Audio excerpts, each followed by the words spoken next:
جو لوگ کمزور ذہن رکھتے ہیں ساری زندگی فیصلہ ہی نہیں ہوتا، کوئی ڈرتے رہتے ہیں، سہمے سہمے وقت گزارتے ہیں اپنے آپ کو یہ جو ایمان ہوتا ہے یہ بندے کو طاقتور کرتا ہے، بندہ مضبوط ہو جاتا ہے۔ مجھے بتائیے نا، جب ایمان پکا ہو کہ روزی دینے والا اللہ ہے تو پھر بندہ کسی مالدار آدمی کے پیچھے کبھی بھاگتا ہے، کبھی کسی بڑے آدمی سے ڈرتا ہے؟ جب اسے پتا ہو کہ عزت اور ذلت اللہ کے دستے قدرت میں، پھر وہ سیاستیں سازشیں یہ کام کرتا ہے۔ تو پہلے تو مضبوطی ایمان درکار ہمارے بچوں کے اندر، ہمارے مزاجوں کے اندر، جب تک وہ مضبوطی ایمان، حضرت مولا علی شیر خدا کرم اللہ تعالی وجہہ الکریم ایک دفعہ بڑے علیل ہو گئے، کمزوری آ جاتی ہے، بندہ بیمار ہو جاتا ہے۔ تو ہمارے ہاں بیمار لوگ بعض اوقات ایسا جملہ بولتے ہیں جو کفر کے زورے میں چلا جاتا ہے۔ آپ پریشان ضرور ہیں، تکلیف میں ضرور ہیں، لیکن آپ بات وہی کریں گے جو شریعت اجازت دیتی ہے۔ حضرت علی شیر خدا شدید علیل تھے، ایک صحابی تیمارداری کرنے گئے تو حضرت مولا علی کا چہرہ دیکھ کے پریشان ہو گئے، کہنے لگے آپ تو بڑے سخت علیل ہیں، اللہ خیر کرے، اللہ تعالیٰ آپ کو صحت دے۔ تو حضرت علی کہنے لگے تو فکر نہ کر، مجھے اس بیماری سے کچھ بھی نہیں ہوگا۔ نے کہا کیوں؟ فرمانے لگے مجھے نبی پاک علیہ السلام نے فرمایا تھا علی اس وقت دنیا سے جاؤ گے جب داڑھی خون سے رنگین ہو جائے گی،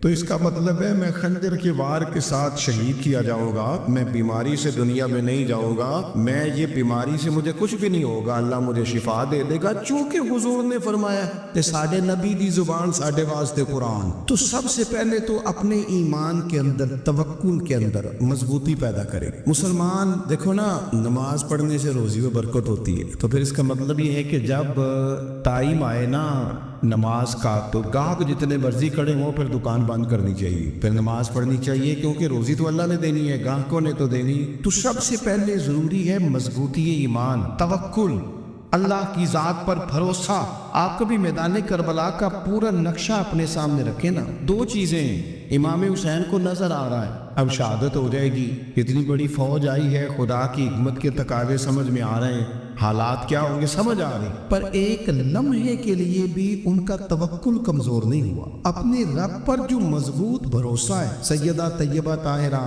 حضرت فاطمہ الزہرا رضی اللہ تعالیٰ عنہ اونٹ کے بالوں کی بنی ہوئی چادر اوڑھ کر چکی پیس رہی تھی۔ یا بیویاں بڑا روتی ہیں، غریبی بڑی ہے، بڑی غریب بھی ہے، حالانکہ اب کون بندہ پہ بند والے کپڑے پہنتا ہے؟ اب تو بڑی مشکل سے وہ لوگ ملتے ہیں جو جوتا ٹوٹ جائے تو گانٹھ کے پہنے، ورنہ تو نئے جوتے آ جاتے ہیں۔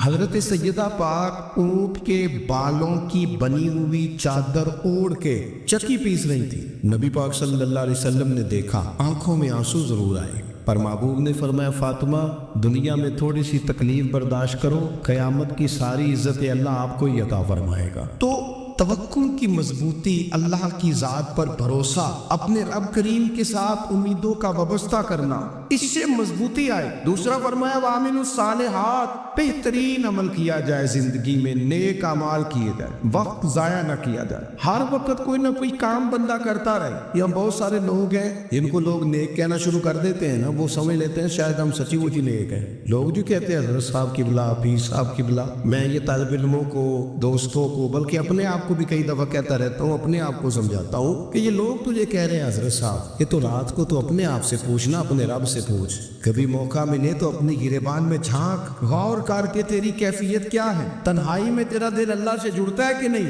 عبادت میں دل لگتا ہے کہ نہیں، خدا کا خوف دل میں رہتا ہے کہ نہیں، غریب کی محبت، عزیزوں قربت والوں کا احساس طبیعت میں موجود رہتا ہے کہ نہیں۔ ویسے تو میرا مطلب ہے، لوگ کہہ رہے تھے حاجی صاحب آپ بڑے سخی ہیں، تو اس سے تو نہیں نا بندے نے سخی ہونا، سخی تو تب ہونا ہے جب اللہ کی بارگاہ میں مقبول ہوگا۔ اعمال صالحہ، نیک کام، اور وہ کرتا رہے بندہ، کوئی بھی کام اسے نیکی کا مل جائے نا۔ دیکھنا اپنا معیار ہر انسان نے بنایا ہوتا ہے کامیابی کا۔ کچھ لوگوں کا خیال یہ ہوتا ہے کہ بچے میرے پڑھ گئے، اپنی اپنی جگہ پہ سیٹ ہو گئے، میں اب بڑے سکون میں۔ کچھ کی رائے یہ ہوتی ہے کہ میں نے سب بچے بچیوں کا بیاہ کر دیا ہے، گھر میرا بن گیا ہے، اب میں بڑے آرام میں ہوں، قرار میں ہوں، سکون میں ہوں۔ تو اپنی اپنی رائے ہوتی ہے، لیکن حقیقت وہ ہے، اصل وہ ہے جسے اللہ کے قرآن نے بیان کیا۔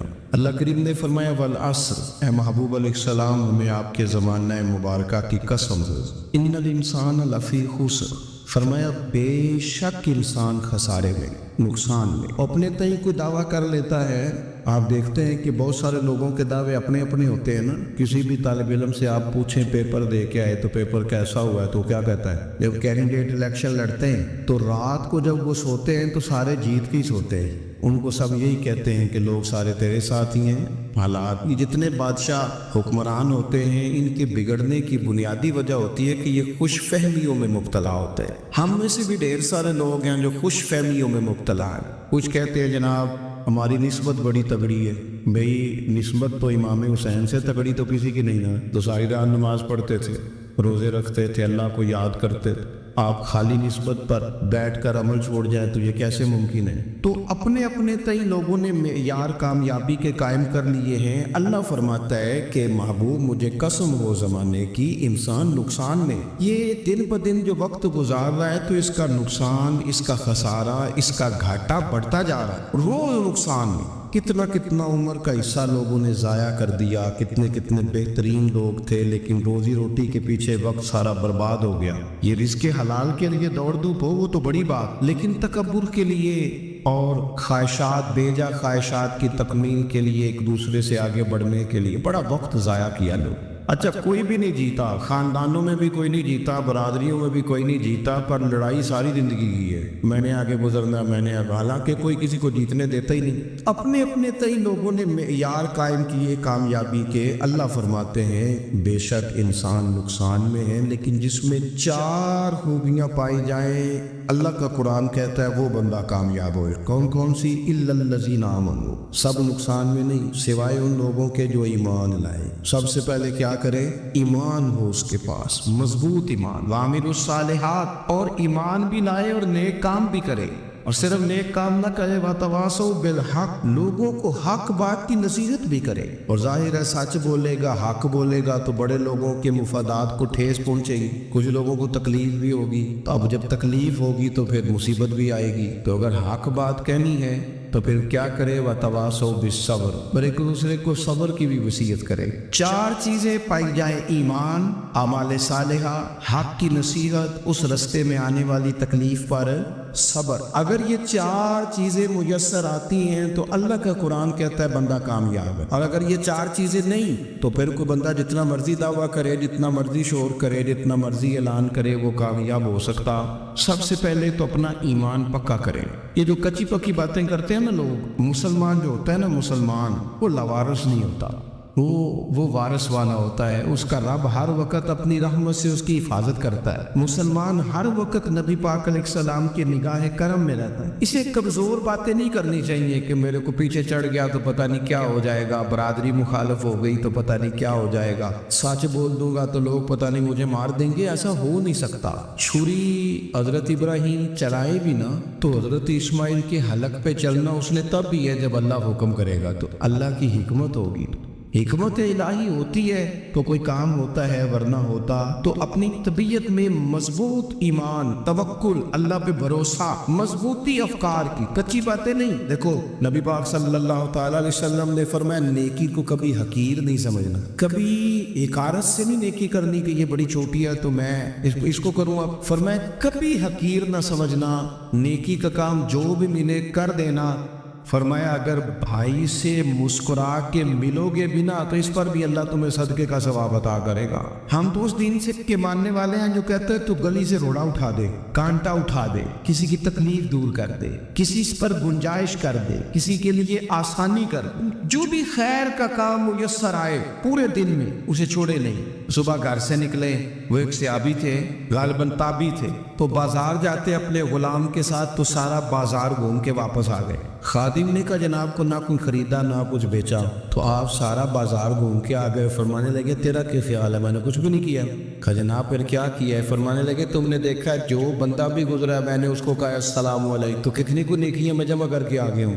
کوئی خیر جو میسر آئے. ہم سمجھتے ہیں کہ شاید وہ کروڑ کو روپیہ ہوگا تو پوری مسجد بناؤں گا تو پھر میں نے نیکی کر دی شاید جناب میں. حالانکہ یہ چھوٹے چھوٹے کام ہیں نا, چھوٹے چھوٹے کام, ان کی تو زیادہ ضرورت ہوتی ہے, ان کی تو زیادہ حاجت ہوتی ہے. کوئی آپ رستے میں گزر رہے ہیں تو نیچے کوئی کھڈا بنا ہوا ہے تو اس پر ہم کیا کرتے ہیں, گاڑی میں بیٹھ کے تبصرہ کرتے ہیں اے روڈ خورے کدو بڑھنا ہے. بھئی یہ کھڈا ہے نا تو آپ نیچے اترے نا, تو آپ داوڑا لیں نا,